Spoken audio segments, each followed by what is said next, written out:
for having us. The US military is finally withdrawn from Afghanistan after 20 years. Are you happy about that? Happy in one way because there was never going to be any military solution in Afghanistan. Anxious that they are leaving. Without a political settlement, there's a possibility of civil war. What would a political settlement look like?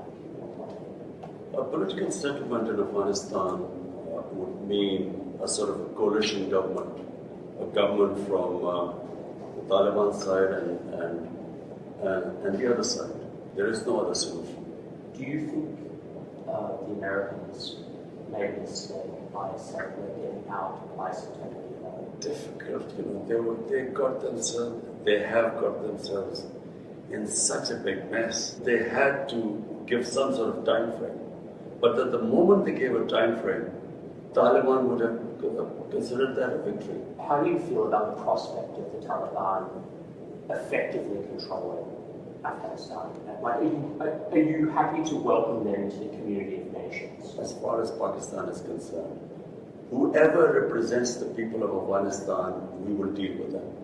But what if they're not democratically elected? That's not through elections, they've done it through brute force. And does it not concern you on some level that this group of people is accumulating power right next door to you?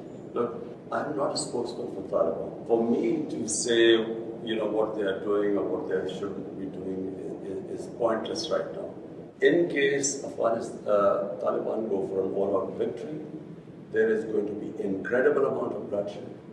And let me tell you, the country that is going to suffer the most after Afghanistan is going to be Pakistan. Will you allow the American government to have CIA here in Afghanistan to conduct cross-border counter-terrorism missions against Al-Qaeda, ISIS, or the Taliban? Absolutely not. There's no way we're going to allow any bases, any sort of action from Pakistani territory into Afghanistan. Absolutely not. Pakistan suffered 70,000 casualties, more than any other country, by joining the American war. We will be partners in peace, not in conflict. Have you spoken to Joe Biden since he took office? No, I haven't. Is there a reason for that? No, whenever he has time, he can speak to me. But at the moment, clearly, he has other priorities.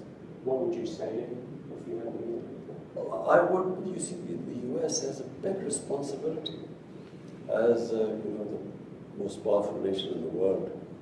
They have this huge responsibility in the subcontinent. This is almost 1.4 billion people living in the subcontinent. We are held hostage. One dispute in Kashmir, a disputed territory, according to the United Nations Security Council resolutions, there should have been a plebiscite for the people of Kashmir to decide about their own future. That has never taken place. It's frustrating. Over 100,000 Kashmiris have died in this freedom struggle. And it can easily, if the Americans have the resolve, the will, this can be sorted out. Let's talk about a relationship that many people are concerned about. How are your current relations with Indian Prime Minister Narendra Modi? When I became the Prime Minister, I reached out to him immediately. I said, you come one step towards us, we'll come two towards you. Television, I said this.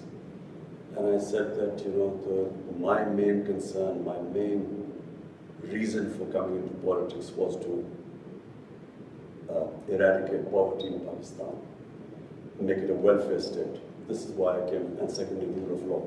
These were my two slogans, make Pakistan a welfare state, rule of law in Pakistan. And you can only, the best way to eradicate poverty, not just in Pakistan, in India as well, is to trade with each other. India is a huge market. Pakistan is a market of 220 million people. But it's a door to Central Asia and to the energy corridor, which India is energy short. So we would mutually benefit each other. So I reached out But I realized that I was up against an ideology. You see, Narendra Modi is RSS. RSS is the party which was formed in the 20s, which idealized the Nazis. You can even Google it. The founding fathers looked up to Hitler and the Nazis and racial purity and all that sort of that ideology. And so we came up, and my government came up against this brick wall. We couldn't go through and we couldn't understand in the beginning. And then it gradually came out when the steps they took in Kashmir. Unilaterally, they took away Kashmir's statehood in 2019, August 5th, 2019. And so since then, we have there's a freeze on our relationship. We cannot start talks until they go back, they take back the steps they took on 5th August 2019 when they unilaterally took away the statehood of Kashmir. I want to ask you about something you talked about on live television. It was a very serious and painful issue. You were asked about the epidemic of sexual violence and rape in Pakistan. And you acknowledged the seriousness of the problem, and you talked about Pakistan's strict laws. You were also quoted as saying that the practice of women wearing veils, quote, is to stop temptation. Not every man has willpower, you said. If you keep increasing vulgarity, it will have consequences. This created, as you know, a bit of an uproar, and you were accused of rape victim blaming. How do you respond to that? It is such nonsense. What was I saying? I said that the fastest crime, when I first came into power, I asked the heads of police, what is, the crime figures. The crime that was rising the fastest was sex crime.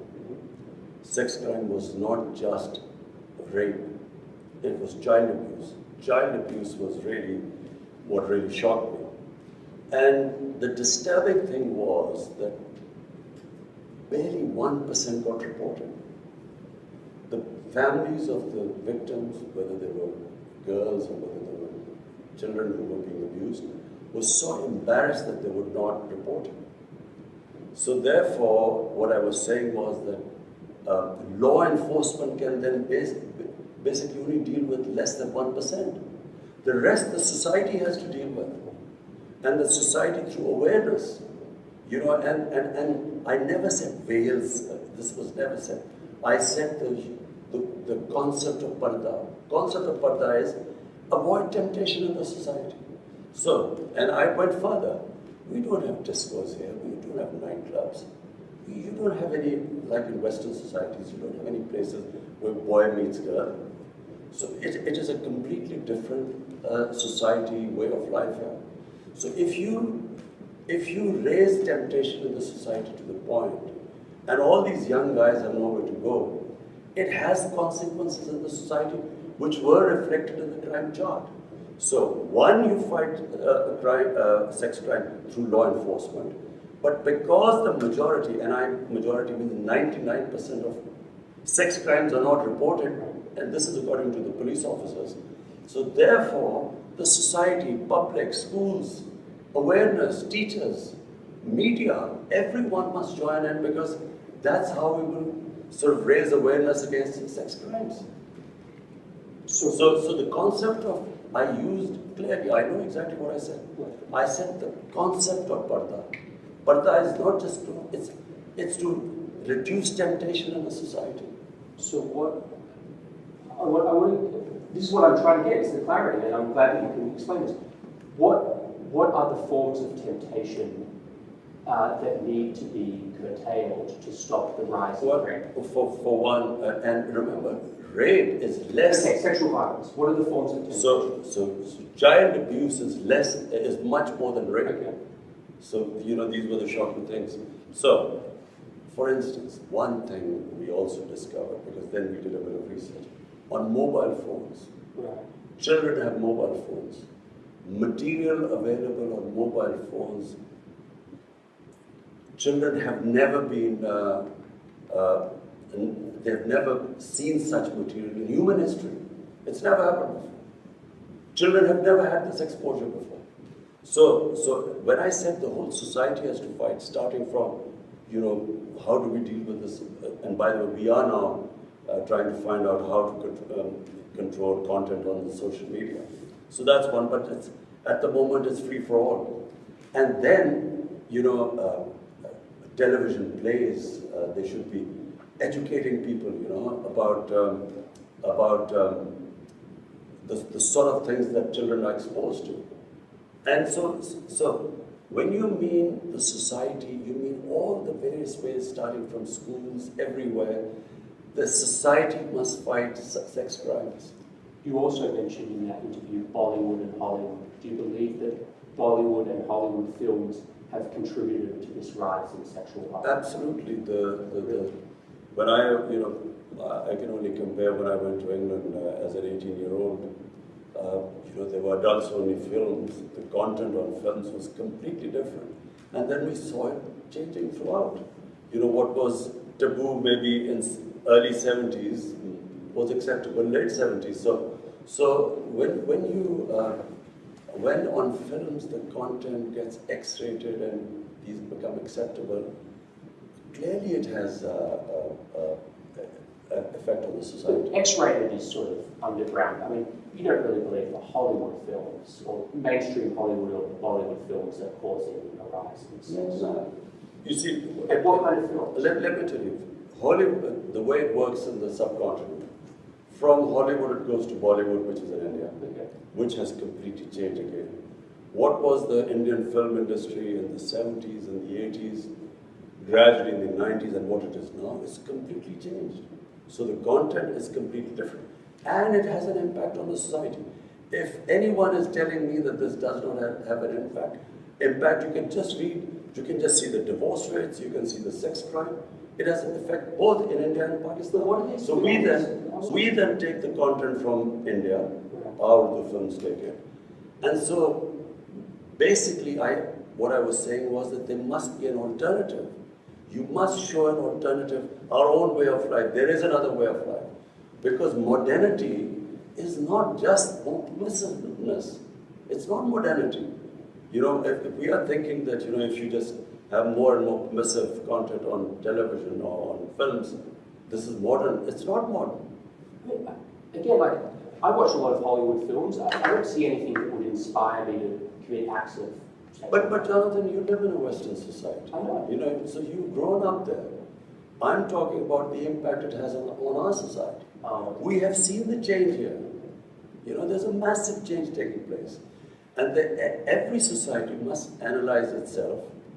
They must work out what are the impact it is having on different segments, and then take steps. Do you think that what women wear has any effect? That's part of this temptation? Well, if a woman is wearing very few clothes, it will have an impact on the men, unless they're robots. I mean, it's common sense. Yes, but is it really going to provoke acts of sexual violence? It depends which society you live in. If in a society people haven't seen that sort of thing, it will have an impact on them. If you grow up in a society like you, maybe it won't on you. So, I'm not talking... Jonathan, you must understand, this is this problem we face. This cultural imperialism, whatever is in our culture, must be acceptable to everyone else. It's not. Every culture is different. And therefore, when you introduce things in a culture, it has different impact there. But forgive me, when you were a cricket star, you were seen as a playboy. There were photos of you with your shirts off in your bedroom. It's a bit rich. Jonathan, this is not about me. It's about my society. Don't you feel like it's a bit rich for you to say this? Jonathan, listen. It's about my society. My priority is how my society behaves, what reactions are caused in my society. So when I see sex crime going through the roof, it's not just me. We bring people, sit down and we discuss it from different sectors of the society. We sit down, we discuss how we're going to tackle this. We have a problem.